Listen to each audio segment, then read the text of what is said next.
During the Anglo-Boer War, also known as the South African War from 1899 to 1902, about 27,000 members of the Boer forces were captured during the hostilities by the British military. Some 3,000 prisoners of war were interned in camps in Cape Town, Durban and Ladysmith, while 24,000 were shipped off to overseas POW camps in India and the islands of St Helena, Bermuda and Ceylon, known today as Sri Lanka. This was done to prevent the possibility of prisoners escaping and rejoining the Boer War effort.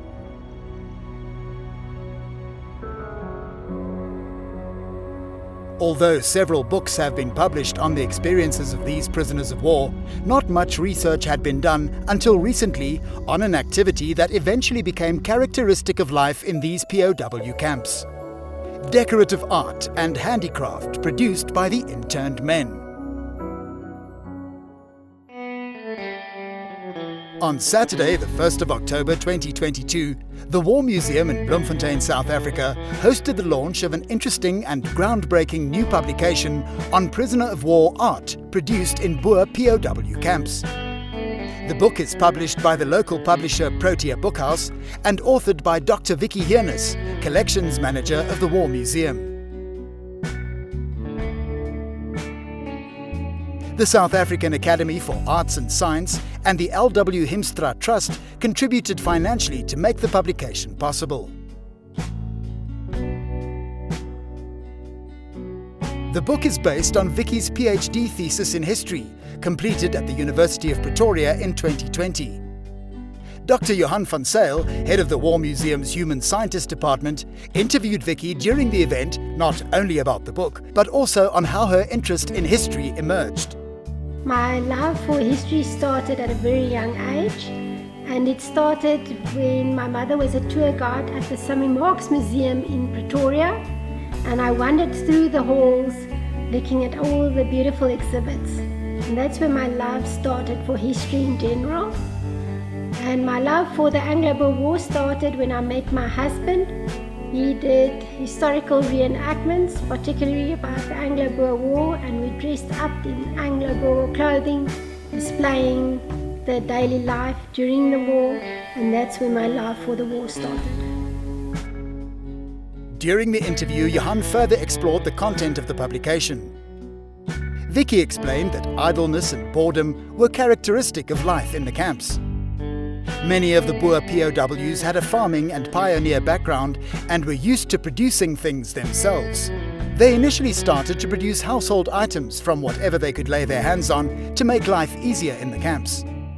Others also made decorative items for themselves and their loved ones at home to keep them busy.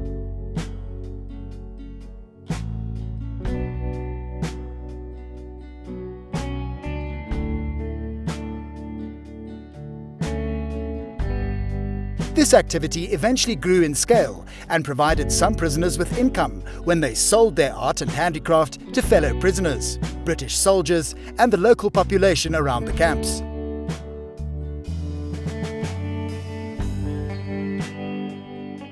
Entrepreneurial-minded inmates used this income to buy better tools, while they also began to manufacture their own woodwork machinery. Factory-like small workshops emerged, where the production line involved several workers in the manufacturing process. Interest in the POW art and handicraft grew to the extent that items were now sold at local exhibitions and stalls. Furthermore, stock was commercially exported, with the permission of camp authorities, to countries such as the USA, England, Germany, France and the Netherlands. Income generated in this way was also used by the prisoners to financially support Boer women and children in concentration or internment camps back in South Africa. Today, examples of this prisoner of war art and handicraft are preserved in several South African museums, as well as in local and overseas private collections. In closing the interview, Vicky shared with the audience her own personal observations while doing research on the topic.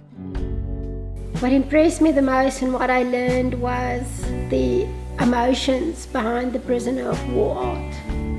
How the prisoners longed for their homes, for their loved ones, their identity, how they express themselves through the prisoner of war art, and that each piece symbolizes a little part of the prisoners of war that were interned in the various camps.